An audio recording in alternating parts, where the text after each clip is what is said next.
दोस्तों, कैसे हैं आप लोग। उम्मीद करते हैं कि अच्छे होंगे। देखिए दोस्तों, आज मैं मतलब कि आज 12वां क्लास है, यानी 11 क्लास हम कर चुके हैं बिहार जीविका का। ठीक है, तो जो भी स्टूडेंट बिहार जीविका का तैयारी कर रहे हैं तो उनका 11 क्लास तो हम करवा दिए थे। पिछला मतलब 1 सप्ताह से मतलब वीडियो नहीं आ रहा है। ठीक है, क्यों नहीं आ रहा है वो मैं बता देता हूँ आपको। क्योंकि ग्रेजुएशन का मतलब स्कॉलरशिप का थोड़ा प्रॉब्लम चल रहा था, वो वीडियो में बनाने में बिजी था। ठीक है, बहुत सारा स्टूडेंट परेशान था, तो उसी में मैं बिजी हो गया था। तो उसके लिए माफ़ी चाहता हूँ आप लोग से। और बाकी आज से कंटिन्यू क्लास चलेगा। ठीक है, और बाकी आप लोग को पता है हम सेलेक्टेड क्वेश्चन लाते हैं। ये क्वेश्चन मतलब कर दीजिएगा, करके जाइएगा यहाँ से, तो आपको मतलब एग्ज़ाम में देखने को मिलेगा। और 99% करने के यहाँ से पढ़ के जाएगा तो आपका रिजल्ट हो जाएगा। ठीक है, तो चलिए बिना देर किए हुए हम शुरू करते हैं। देखिए, पहला क्वेश्चन करा कि ब्रिटिशों ने किस वर्ष आंग्ल सिख युद्ध में सिखों को हराने के बाद पंजाब पर कब्जा कर लिया था। बताइए, क्वेश्चन पूछ रहा है कि ब्रिटिशों ने किस वर्ष आंग्ल सिख युद्ध में सिखों को हराने के बाद पंजाब पर कब्जा कर लिया था। बताइए इसका आंसर क्या होगा। इसका आंसर क्या होगा बताइए आप लोग। देखिए, इसका आंसर हो जाएगा आपका वो 1849 में। ठीक है, 1849 में। क्योंकि देखिए, ब्रिटिशों ने किस वर्ष आंग्ल सिख युद्ध में सिखों को हराने के मतलब सिखों को हराने के बाद पंजाब पर कब्जा कर लिया था, तो ये 1849 में किया था। क्योंकि इसमें दूसरे आंग्ल सिख युद्ध के बाद 1849 में लॉर्ड डलहौजी ने पंजाब को ब्रिटिश साम्राज्य में मिला लिया था। तो इसका आंसर हो जाएगा 1849। चलिए अगले क्वेश्चन पर चलते हैं हम। क्वेश्चन नंबर अगला क्या है। चलिए, पहला क्वेश्चन हो गया। दूसरा नंबर पे चलते हैं। देखिए, दूसरा नंबर क्वेश्चन कह रहा है कि कांग्रेस का पहला अधिवेशन जो किसी पिछड़े ग्रामीण क्षेत्र में आयोजित हुआ था वह कहाँ संपन्न हुआ था। बताइए, रामपुर में हुआ था, या पुन्नापा में हुआ था, फैजपुर में हुआ था, करुमादी में हुआ था। बहुत ही इंपॉर्टेंट क्वेश्चन है। बताइए इसका आंसर। देखिए, कांग्रेस का पहला अधिवेशन जो किसी पिछड़े ग्रामीण यानी ग्रामीण क्षेत्र में आयोजित हुआ था वह कहाँ संपन्न हुआ था। देखिए, इसका आंसर हो जाएगा आपका फैजपुर में। ठीक है, फैजपुर में। देखिए, 1937 में महाराष्ट्र के फैजपुर में हुआ कांग्रेस का 50वां अधिवेशन किसी गांव में आयोजित होने वाला पहला अधिवेशन था। ठीक है, तो गांव में मतलब कि कांग्रेस का पहला अधिवेशन गांव में हुआ था, वो फैजपुर अधिवेशन हुआ था। ठीक है, ये क्वेश्चन बहुत ही इंपॉर्टेंट है और ये सभी एग्जाम के लिए इंपॉर्टेंट है क्योंकि ये पूछता है। ठीक है, और एक क्वेश्चन और पूछता है कि आपका पूछेगा जैसे कि फैजपुर अधिवेशन का अध्यक्षता किसने किया था। तो ये जवाहरलाल नेहरू ने किया था। ये फैजपुर अधिवेशन हुआ था, इसका अध्यक्षता जवाहरलाल नेहरू ने किए थे। ठीक है, ये क्वेश्चन भी शायद आएगा आगे। ठीक है, चलिए अगले क्वेश्चन पे चलते हैं। अगला क्वेश्चन क्या कहता है। देखिए तीसरा नंबर क्वेश्चन है, फैजपुर में हुए कांग्रेस के पहले ग्रामीण अधिवेशन की अध्यक्षता किसने की थी। देखिए, वो क्वेश्चन आ गया जो अभी हमें बात कर रहा था। देखिए, फैजपुर में हुए कांग्रेस के पहले ग्रामीण अधिवेशन की अध्यक्षता किसने की थी। तो ये जवाहरलाल नेहरू ने किए थे। ठीक है, फैजपुर में जो मतलब ग्रामीण में हुआ था अधिवेशन, इसका अध्यक्षता मतलब कि जवाहरलाल नेहरू ने किए थे। ठीक है, और ये 1937 में हुआ था। ठीक है, चलिए अगले क्वेश्चन पे चलते हैं। क्वेश्चन नंबर 3 हो गया। 4 नंबर, क्योंकि 25 ही क्वेश्चन करवाएंगे, आप लोग को पता ही है 25 क्वेश्चन ही हम करवाते हैं। ज़्यादा पढ़ाने से कोई फ़ायदा नहीं है, इतना पढ़ा देते हैं कि आप लोग को मतलब कि याद हो। ठीक है, याद रहेगा तभी आपका मतलब कि रिजल्ट होगा। अब मान लीजिए 100 क्वेश्चन करवाएंगे, आप लोग को याद ही नहीं रहेगा तो फिर क्या फ़ायदा।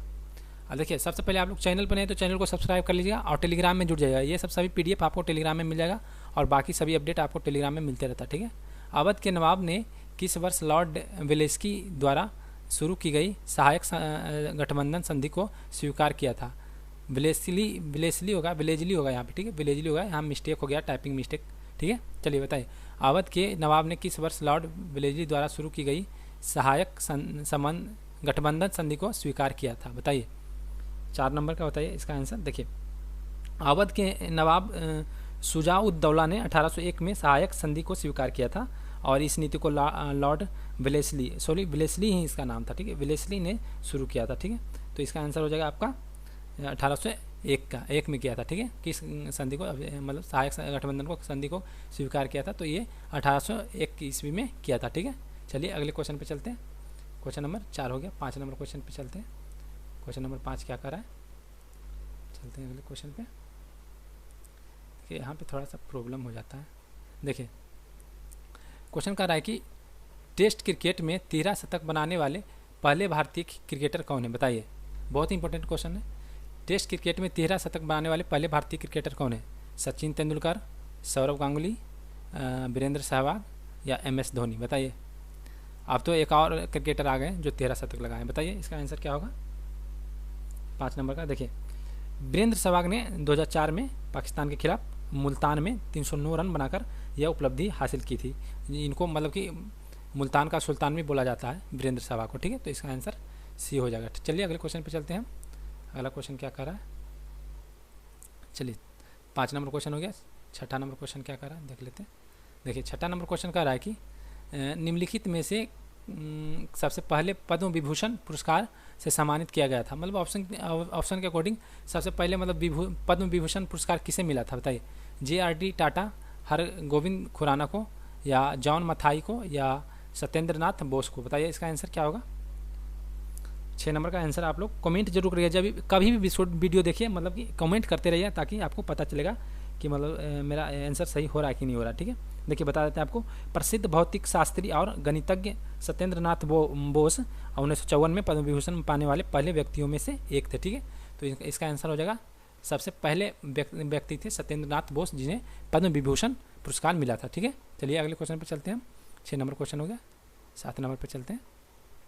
देखिए 7 नंबर क्वेश्चन कह रहा है कि देखिए क्वेश्चन कह रहा है कि भारत शहरी वेधशाला कहाँ स्थित है बताइए। वेधशाला मतलब कि अर्बन ऑब्जर्वेटरी बोलते हैं उसका, ठीक है, इंग्लिश में ऑब्जर्वेटरी, ठीक है। चलिए बताइए देहरादून, नई दिल्ली, चंडीगढ़ या वाराणसी? बताइए इसका आंसर क्या होगा। 7 नंबर का आंसर क्या होगा बताइए आप लोग इसका आंसर बताइए। देखिए भारत की पहली शहरी वेधशाला की स्थापना शहरी एवं आवास मंत्रालय द्वारा नई दिल्ली में की गई। तो इसका आंसर हो जाएगा आपका नई दिल्ली में इसका शुरुआत की गई, नई दिल्ली में, सॉरी बी आंसर हो जाएगा इसका। चलिए अगले क्वेश्चन पे चलते हैं। क्वेश्चन नंबर 7 हो गया। 8 नंबर क्वेश्चन क्या कह रहा है देख लेते हैं। देखिए 8 नंबर क्वेश्चन कह रहा है कि वन अनुसंधान संस्थान मतलब कि फॉरेस्ट रिसर्च इंस्टीट्यूट कहाँ स्थित है। बहुत ही इंपॉर्टेंट क्वेश्चन है, बताइए। सभी एग्जाम के लिए इंपॉर्टेंट ये क्वेश्चन है। वन अनुसंधान संस्थान यानी फॉरेस्ट रिसर्च इंस्टीट्यूट कहाँ स्थित है। दिल्ली में, या भोपाल में, या देहरादून में, या लखनऊ में? बताइए इसका आंसर क्या होगा। इसका आंसर क्या होगा आप लोग बताइए। देखिए 8 का आंसर हो जाएगा आपका देहरादून में, ठीक है, क्योंकि यह संस्थान उत्तराखंड की राजधानी देहरादून में स्थित है और वानिकी अनुसंधान के क्षेत्र में एक प्रमुख संस्थान है, ठीक है। तो इसका आंसर देहरादून हो जाएगा, ठीक है, याद रखिएगा। वन अनुसंधान संस्थान देहरादून में स्थित है। चलिए अगले क्वेश्चन पे चलते हैं। क्वेश्चन नंबर अगला क्या कर रहा है 8 नंबर क्वेश्चन हो गया। 9वां क्वेश्चन क्या कर रहा है देख लेते हैं। देखिए भारत के केंद्रीय सरसों अनुसंधान केंद्र कहाँ स्थित है बताइए। भारत के केंद्रीय सरसों अनुसंधान केंद्र कहाँ स्थित है। उत्तर प्रदेश, राजस्थान, मध्य प्रदेश या बिहार? विश्वास मानेगा यहाँ से अगर क्लास करके जाएगा आपका रिजल्ट होगा, ठीक है। तो आप लोग मतलब डेली क्लास करिएगा। 25 ही क्वेश्चन करवाते हैं। क्यों करवाते हैं 25 क्वेश्चन? ज़्यादा करवाने से आप लोग को याद नहीं होता है। 25 क्वेश्चन डेली करवाएंगे, आप लोग याद कर लीजिएगा और ये PDF आपको टेलीग्राम में मिल जाएगा, आप लोग वहाँ पे जाकर के देख सकते हैं। चलिए बताइए। देखिए यह केंद्र मतलब कि राजस्थान के भरतपुर जिले में सेवर में स्थित है, ठीक है। तो इसका आंसर हो जाएगा आपका राजस्थान, ठीक है। भारत का केंद्रीय सरसों अनुसंधान केंद्र राजस्थान में स्थित है। तो इसका आंसर आपका हो जाएगा राजस्थान B। चलिए अगले क्वेश्चन पे चलते हैं। क्वेश्चन नंबर 9 हो गया। चलते हैं क्वेश्चन नंबर 10 की ओर। क्वेश्चन नंबर 10 क्या कह रहा है देखिए, देख लेते हैं।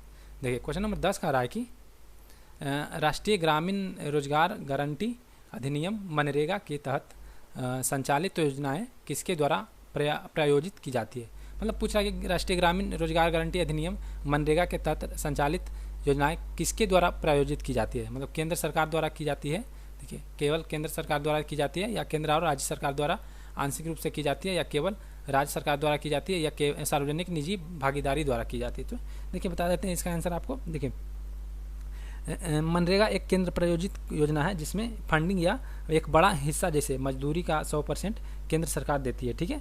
तो इसका आंसर क्या होगा, जबकि कार्यान्वयन और कुछ लागत राज्य सरकार भी इसमें लगाती है, ठीक है। कुछ लागत राज्य सरकार भी लगाती है। तो इसका आंसर दोनों होगा, ठीक है, केंद्र और राज्य सरकार द्वारा आंशिक रूप से, ठीक है। तो इसका आंसर B हो जाएगा, ठीक है, दोनों का हो जाएगा। राज्य सरकार भी इसमें कुछ लागत लगाती है और केंद्र सरकार भी लगाती है। तो इसका आंसर आपका B हो जाएगा। चलिए अगले क्वेश्चन पर चलते हैं। ये क्वेश्चन बहुत इंपॉर्टेंट करवा रहे हैं, ठीक है।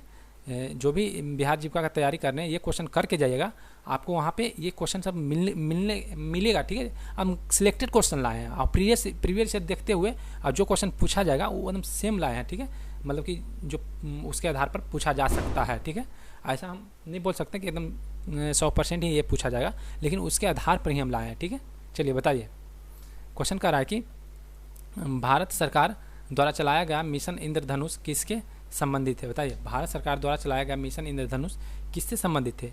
बच्चा और गर्भवती महिलाओं टीकाकरण से, या स्मार्ट सिटी का निर्माण से, या नई शिक्षा नीति से, या नदी जोड़ो परियोजना से? बताइए इसका आंसर क्या होगा। देखिए बता देते हैं आपको, यह मिशन 2014 में शुरू किया गया था, जिसका उद्देश्य उन सभी बच्चों और गर्भवती महिलाओं को कवर करना है जो टीकाकरण से वंचित रह गए थे। ठीक है, तो इसका आंसर आपका हो जाएगा ए, मतलब बच्चों और गर्भवती महिलाओं का टीकाकरण। ठीक, चलिए अगले क्वेश्चन पर चलते हैं। क्वेश्चन नंबर अगला क्या कर रहा है देख लेते हैं। क्वेश्चन नंबर 11 हो गया। क्वेश्चन नंबर 12 की ओर चलते हैं। क्वेश्चन नंबर 12 कह रहा है कि देखिए बिहार छात्र क्रेडिट कार्ड योजना के तहत 12वीं पास छात्रों को कितना शिक्षा ऋण दिया जाता है? बताइए, बहुत इंपॉर्टेंट क्वेश्चन है, आप ही लोग के लिए क्वेश्चन ये बना है। बताइए, बिहार छात्र क्रेडिट कार्ड योजना के 12वीं पास छात्रों को कितना शिक्षा ऋण दिया जाता है? 2 लाख, 4 लाख, या 5 लाख, या आपका 6 लाख हो जाएगा? बताइए इसका आंसर क्या होगा। देखिए बता देते हैं सबसे पहले आपको कि इस योजना के तहत बिहार सरकार द्वारा उच्च शिक्षा के लिए छात्रों को 4 लाख तक शिक्षा ऋण प्रदान की जाती है। ठीक है, तो इसका आंसर आपका हो जाएगा सिंपली बी, 4 लाख रुपया दी जाती है। ठीक है, चलिए अगले क्वेश्चन पे चलते हैं। क्वेश्चन नंबर 12 हो गया। 13 नंबर क्वेश्चन पे चलते हैं। क्वेश्चन नंबर 13 क्या कर रहा है? देखिए क्वेश्चन नंबर 13 कर रहा है कि आघात और प्रत्याघात बल हमेशा कैसे होते हैं? मतलब पूछा है, ये साइंस का क्वेश्चन है। ठीक है, आघात और प्रत्याघात के बल हमेशा कैसे होते हैं? बताइए, समान और एक ही दिशा में, या समान और विपरीत दिशा में, असमान और विपरीत दिशा में, असमान और एक ही दिशा में? देखिए पिछला क्लास 11 क्लास जो नहीं किए हैं वो प्लेलिस्ट बना हुआ है बिहार जीविका क्लासेस से, वो जा करके कर लीजिएगा। वो उतना क्वेश्चन कर लीजिएगा, आपका रिजल्ट होगा। ठीक है, मतलब हम जो बोल रहे हैं उतना कर लीजिए। ठीक है, तब रिजल्ट होगा, नहीं पढ़िएगा रिजल्ट नहीं होगा, सीधी बात बोल रहे हैं आपको। चलिए अगले बताइए इसका आंसर बताइए आप लोग। देखिए, यह न्यूटन के गति के तीसरे नियम पर आधारित है। ठीक है, जिसके अनुसार प्रत्येक क्रिया के बराबर और विपरीत प्रतिक्रिया होती है। तो इसका आंसर आपका हो जाएगा समान और विपरीत दिशा में। ठीक है, समान और विपरीत दिशा में, इसका आंसर हो जाएगा बी। चलिए अगले क्वेश्चन पर चलते हैं। क्वेश्चन नंबर 13 हो गया। क्वेश्चन नंबर 14 की ओर चलते हैं। क्वेश्चन नंबर 14 क्या कर रहा है देख लीजिए। 14 नंबर क्वेश्चन का भारतीय परमाणु ऊर्जा कार्यक्रम। बताइए, भारतीय परमाणु ऊर्जा कार्यक्रम जनक किसे माना जाता है? बताइए, सीवी रमन को माना जाता है, या एस चंद्रशेखर को माना जाता है, या होमी जहांगीर भाभा को, या एस भटनागर को? देखिए इसका आंसर हो जाएगा आपका होमी जहांगीर भाभा, क्योंकि डॉक्टर होमी जे भाभा को भारत के परमाणु ऊर्जा कार्यक्रम का वास्तुकार माना जाता है। ठीक है, तो इसका आंसर आपका हो जाएगा सी। ठीक है, होमी जहांगीर भाभा। चलिए अगले क्वेश्चन पे चलते हैं। क्वेश्चन नंबर 14 हो गया। क्वेश्चन नंबर 15 की ओर चलते हैं, और 25 क्वेश्चन करवाएंगे। आप लोग को पता है 25 क्वेश्चन करवाते हैं, ज़्यादा क्वेश्चन हम नहीं करवाते हैं, क्योंकि ज़्यादा क्वेश्चन करवाने से आप लोग पढ़ते ही नहीं है, तो करवाने से कोई फ़ायदा नहीं है। भारत में परमाणु ऊर्जा आयोग की स्थापना किस वर्ष की गई थी? बताइए, 1947 में, 1948 में, 1954 में, या 1966 में? भारत में परमाणु ऊर्जा आयोग की स्थापना किस वर्ष की गई थी? देखिए बता देते हैं, भारत सरकार द्वारा 10 अगस्त 1948 को परमाणु ऊर्जा आयोग की स्थापना की गई थी। तो इसका आंसर हो जाएगा 1948। ठीक है, और ये भी डेट याद रखिएगा, 10 अगस्त 1948 को परमाणु ऊर्जा आयोग की स्थापना की गई थी। ठीक है, तो चलिए अगले क्वेश्चन पर चलते हैं। क्वेश्चन नंबर 15 हो गया। क्वेश्चन नंबर 16 की ओर चलते हैं।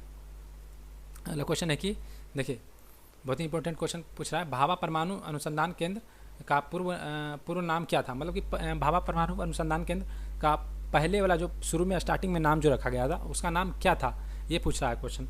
तो बताइए इसका आंसर क्या होगा। देखिए बता देते हैं आपको, भाभा परमाणु अनुसंधान केंद्र यानी BARC का पूर्व नाम क्या था ये बता देते हैं आपको।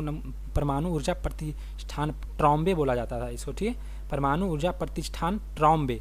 ठीक है, इसको AEET बोला जाता था। ठीक है, तो इसका आंसर हो जाएगा आपका ए। ठीक है, ये हो जाएगा इसका आंसर, परमाणु ऊर्जा प्रतिष्ठान ट्रॉम्बे। ठीक है, यह 1966 में डॉक्टर जहांगीर भाभा के निधन के बाद AET का नाम बदलकर भाभा परमाणु अनुसंधान केंद्र कर दिया गया था। ठीक है, तो इनका जब निधन हुआ था, परमाणु मतलब जो बनाए थे जहांगीर भाभा, उनका निधन होने के बाद आपका मतलब नाम बदल करके इसको परमाणु भाभा अनुसंधान केंद्र कर दिया गया था। ठीक है, चलिए अगले क्वेश्चन पर चलते हैं। क्वेश्चन नंबर 16 हो गया, 17 पे चलते हैं।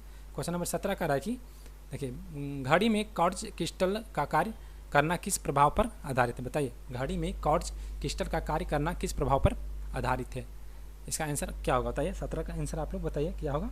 देखिए जब क्वार्ट्ज क्रिस्टल पर यांत्रिक दबाव डाला जाता है तो यह एक विद्युत आवेश उत्पन्न करता है। इसी प्रभाव का उपयोग घड़ियों में किया जाता है। ठीक है, तो इसका आंसर आपका हो जाएगा पीजियो इलेक्ट्रिक प्रभाव। ठीक है, इसका आंसर हो जाएगा पीजियो इलेक्ट्रिक प्रभाव का उपयोग होता है इसमें। चलिए अगले क्वेश्चन पे चलते हैं।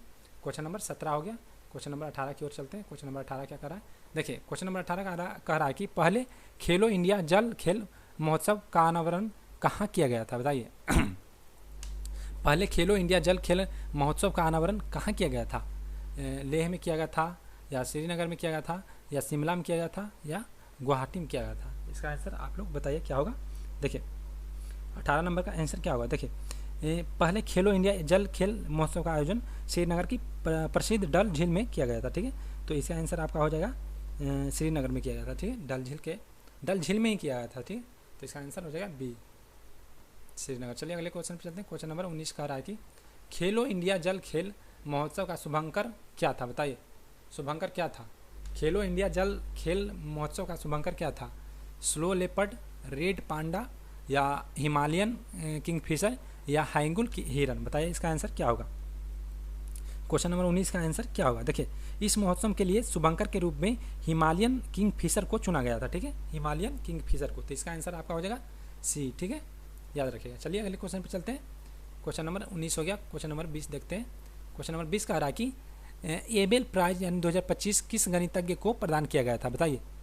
जो एबेल प्राइज 2025 में मिला था वो क्या नाम था उनका, गणितज्ञ थे वो, उनका क्या नाम था, गणितज्ञ के क्षेत्र में मतलब दिया जाता है, तो बताइए। मसाकी कसिवारा, या जसलीन कौर, या डोना हैरावे, या मेलेक जॉय, बताइए इसका आंसर। देखिए इसका आंसर हो जाएगा मसाकी कसिवारा। ठीक है, क्योंकि जापान के प्रसिद्ध गणितज्ञ मसाकी कसिवारा को एबेल प्राइज 2025 से सम्मानित किया गया। ठीक है, तो इसका आंसर हो जाएगा ए हो जाएगा। ठीक है, मसाकी काशिवारा। चलिए अगले क्वेश्चन पर चलते हैं। ये जापान के हैं। ठीक है, चलिए अगले क्वेश्चन पर चलते हैं। क्वेश्चन नंबर 21 कह रहा है कि ट्रायलर पुरस्कार किस क्षेत्र में उत्कृष्ट योगदान के लिए दिया जाता है, बताइए। अर्थशास्त्र के लिए दिया जाता है, या गणित के लिए दिया जाता है, या पर्यावरण या साहित्य के लिए, बताइए। टाइलर पुरस्कार किस क्षेत्र में दिया जाता है देखिए बता देते हैं आपको। टाइलर पुरस्कार पर्यावरण विज्ञान यानी पर्यावरण, स्वास्थ्य और ऊर्जा के क्षेत्र में उपलब्धियों के लिए दिया जाने वाला एक वार्षिक पुरस्कार है। ठीक है, तो इसका आंसर हो जाएगा आपका सी, पर्यावरण। ठीक है, याद रखिएगा इसका आंसर। चलिए अगले क्वेश्चन पे चलते हैं। क्वेश्चन नंबर 21 हो गया। क्वेश्चन नंबर 22 की ओर चलते हैं। क्वेश्चन नंबर 22 क्या कह रहा है देख लेते हैं। देखिए क्वेश्चन नंबर 22 कह रहा है कि थोड़ा सा ऊपर कर देते हैं। अरे भाई 1 मिनट आप लोग इंतजार करिए, थोड़ा सा दिक्कत हो जाता है। चलिए देखिए क्वेश्चन कह रहा है कि प्रधानमंत्री आवास योजना ग्रामीण के तहत 2016-2024 तक कितने पक्के घर बनाने का लक्ष्य था, बताइए। प्रधानमंत्री आवास योजना जो आप लोग को मिलता है, मतलब 1.5 लाख रुपया शायद मिलता होगा प्रधानमंत्री आवास योजना के तहत, और 2016 से 2024 तक कितने पक्के घर बनाने का लक्ष्य था सरकार का, 1 करोड़ या 2 करोड़ या 3 करोड़। ये बहुत इंपॉर्टेंट क्वेश्चन है जो बिहार जीविका का क्लास कर मतलब तैयारी कर रहे हैं, बताइए। 4 करोड़, इसका आंसर क्या होगा। देखिए इसका आंसर हो जाएगा टाइलर पुरस्कार पर्यावरण, सॉरी 22 नंबर क्वेश्चन है ना, क्वेश्चन नंबर 22 नंबर का हो जाएगा। इसका यह तकनीकी इंटरनेट पर वायरल कम्युनिकेशन और मल्टीमीडिया, सॉरी 2 करोड़ हो जाएगा इसका, हम दूसरा क्वेश्चन पढ़ रहे हैं, इसका 2 हो जाएगा। ठीक है, 2 करोड़ हो जाएगा सिंपली, क्योंकि इस योजना के तहत 2016 से 2024 के बीच 2 करोड़ अधिक पक्के घर बनाने का लक्ष्य रखा था सरकार ने। ठीक है, 2 करोड़ हो जाएगा मेरे उम्मीद से। आप लोग बताइएगा कमेंट करके इसका आंसर क्या होगा। ठीक है, 22 का। चलिए अगले क्वेश्चन पे चलते हैं। क्वेश्चन नंबर 23 क्या कह रहा है। क्वेश्चन नंबर 23 देखिए, क्वेश्चन नंबर 23 कह रहा है कि BOIP का सही पूर्ण रूप क्या है, बताइए। BOIP का फुल फॉर्म पूछ रहा है, तो क्या होगा बताइए। तो इसका आंसर हो जाएगा आपका वॉइस ओवर इंटरनेट प्रोटोकॉल। ठीक है, वॉइस ओवर इंटरनेट प्रोटोकॉल, इसका आंसर ए हो जाएगा, वॉइस ओवर इंटरनेट प्रोटोकॉल। ठीक है, इसका आंसर ए हो जाएगा। ये सब फुल फॉर्म पूछता है, कंप्यूटर से ही पूछता है, कंप्यूटर से बहुत क्वेश्चन रहेगा, फुल फॉर्म से रहेगा। ठीक है, तो आप लोग याद करके जाइएगा, जितना करवा रहे हैं उतना कर लीजिए, आपका रिजल्ट हो जाएगा। बाहर पढ़ने की कोई ज़रूरत नहीं है आप लोग को। ठीक है, एक प्रकार के सिंगल को विभिन्न प्रकार के सिग्नल में परिवर्तित करने वाले डिवाइस को क्या कहते हैं बताइए। रजिस्टर कहते हैं, कंट्रोलर कहते हैं, या ट्रांजिस्टर कहते हैं, या ट्रांसड्यूसर कहते हैं। ये कंप्यूटर का क्वेश्चन है, बताइए। इसका आंसर आपका हो जाएगा डी, ट्रांसड्यूसर। ठीक है, क्योंकि ट्रांसड्यूसर एक ऐसा उपकरण है जो ऊर्जा के एक रूप को दूसरे रूप में परिवर्तित करता है, जैसे ध्वनि सिग्नल को विद्युत सिग्नल में परिवर्तित कर देता है। तो इसका आंसर हो जाएगा डी, ट्रांसड्यूसर। ठीक है, चलिए अगले क्वेश्चन पे चलते हैं। क्वेश्चन नंबर 25, ये लास्ट क्वेश्चन रहेगा। ठीक है, क्वेश्चन नंबर 25 पे चलते हैं और ये लास्ट क्वेश्चन आपका रहेगा, 25 नंबर क्वेश्चन। चलिए, विंडोज ऑपरेटिंग सिस्टम में किसी प्रोग्राम को चलाने के लिए एक्जीक्यूटेबल फाइल पर कितनी बार क्लिक किया जाता है बताइए। कंप्यूटर का क्वेश्चन है, विंडोज ऑपरेटिंग सिस्टम में किसी प्रोग्राम को चलाने के लिए एग्जीक्यूटेबल फाइल पर कितनी बार क्लिक किया जाता है? एक बार, या 2 बार, या 3 बार, या 4 बार? बताइए इसका आंसर क्या होगा। 25 का आंसर क्या होगा? इसका आंसर हो जाएगा 2 बार। ठीक है, क्योंकि विंडोज में किसी प्रोग्राम के रूप में किसी प्रोग्राम को शुरू करने के लिए आमतौर पर उसकी एग्जीक्यूटेबल फाइल यानी EXE जिसे बोलते हैं डबल क्लिक किया जाता है। ठीक है, तो इसका आंसर 2 बार का हो जाएगा। ठीक है, डबल क्लिक किया जाता है। तो ये 25 क्वेश्चन आज करवा लिए।